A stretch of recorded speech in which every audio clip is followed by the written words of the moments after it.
How does shared support vary from my daily living one-to-one supports? I can speak in general terms. Yep. So your one-to-one supports will be dedicated completely for you. So that might be your personal care, it might be going out into the community and doing things that you want to do. Your shared supports are more of your just in case. So you call on them when you need them. It does mean that you might have to wait for those supports to be provided when the staff member is not supporting somebody else. Shared supports are the emergency backup, the assistant transfers, been on one-on-one or more to achieving your NDIS goals. And you don't have to have the same service provider for both. You can choose different service providers for your one-to-one supports and then a different support provider for the shared supports. Because the one-to-one supports is all about you as well, so you should have a choice in who that's going to be to help you with the more, I guess, personal care. Should have a say in who's providing the shared supports as well. Yeah. Yeah. So what can I ask for with shared support and what can't I ask for? My impression of shared support is basically just a quick come up, help take some rubbish down to the rubbish bins or cook a meal. Don't know anything not to ask them really. Except for maybe going to buy you some. Oh, they can't go off site? Yeah. Yeah, can't go off site, yeah. Basically, when it comes to anything to do with my care, yes, we can ask them. They're there to support you to live your best life. So if I want, in my apartment, I want help in the common area, or if I want help in my storage cage, to get something out of my storage cage, can I ask shared support to help me with that? Absolutely. Why wouldn't you be able to access part of your home?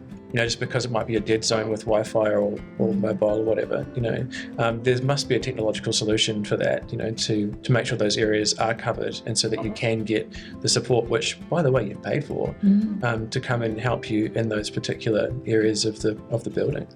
Yeah, I think that paying for support to help you live your life, and that shouldn't be boxed into only in these certain areas. Our organisation, you know, takes the stance that that's a, you know, access to Wi-Fi and the like and technology is a human right. We problem solve and we make sure that that's provided. I like that answer. Bring them out of the dark ages. Is shared support different in a group home compared to, say, an apartment? Yes, it is. In a group home, the staff members there in the home.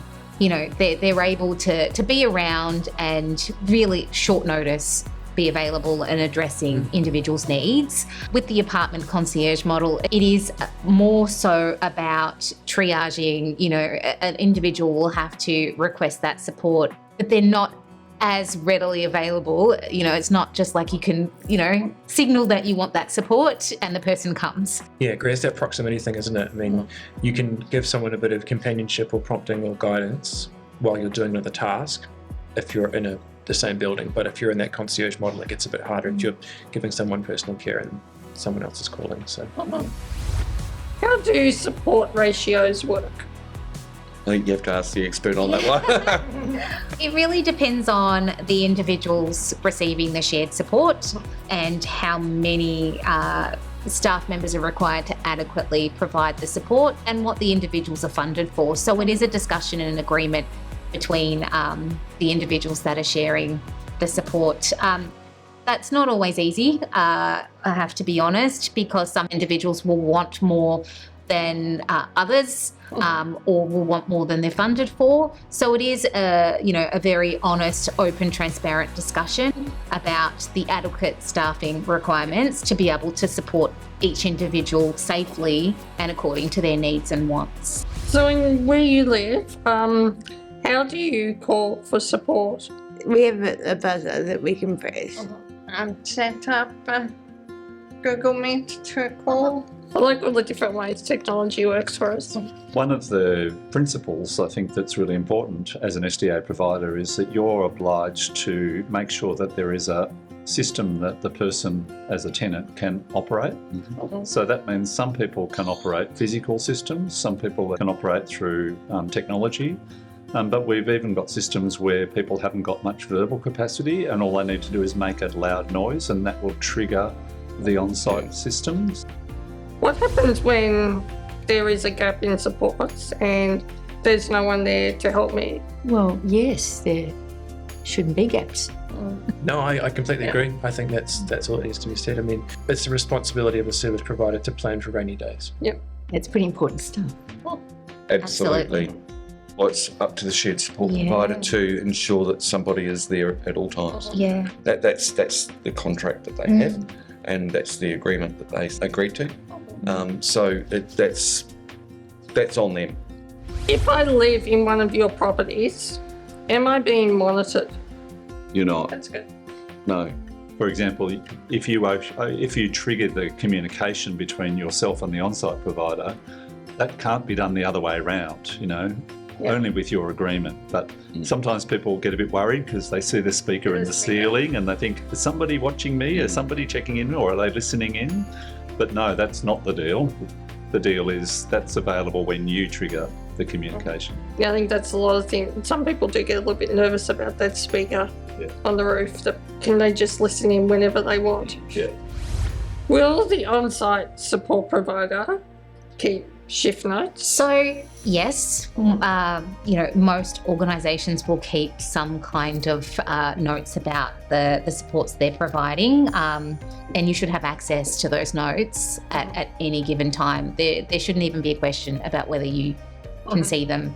They're about you. You should know what's in them, and you should have access to them. It's actually a requirement of the NDIS Code of Conduct that providers keep accurate notes about the work that they do. And so you should have access to everything that's written about you. How do you charge me? In a pre-agreed way that makes sense to you, makes sense to me, and is not looking for extra little bits everywhere. Yeah, agree. You should absolutely know up front what you're going to be charged. Some shared support providers do charge what they call a call-out fee. So if you buzz and it's for 5 minutes, you're charged an hour. So build like a lawyer, but way worse. Yeah. It feels illegal to me. I don't know how that would work. We as service providers have to demonstrate that we are providing what we bill for. If we're billing for half an hour, we have to provide half an hour of support. It doesn't work in 5-minute increments and we're billing an hour. I would be advising to raise it as a concern, question it and disagree. What am I financially responsible for and what is covered in my plan? All of your shared supports and your one-to-one supports should come out of your NDIS plan, should all be documented in your service agreement. Your out-of-pocket expenses will be things like your rent, board, utilities, food, etc. That's not covered through the NDIS plan. If you're not sure about something, have a chat to your support coordinator, your plan manager, or someone you trust from, a service provider that's reputable and that you're using, just to make sure that you're in the clear. General cost of living stuff is general cost of living stuff. Yeah. And NDIS is for supports. And I can't stress more, all of that should be documented in your service agreement, your SDA tenancy agreement, etc. You should know and you should have signed off that you agree. So nothing really should come as a surprise. Yeah, agree. I think that's a great answer. And that is it. We are done for this one.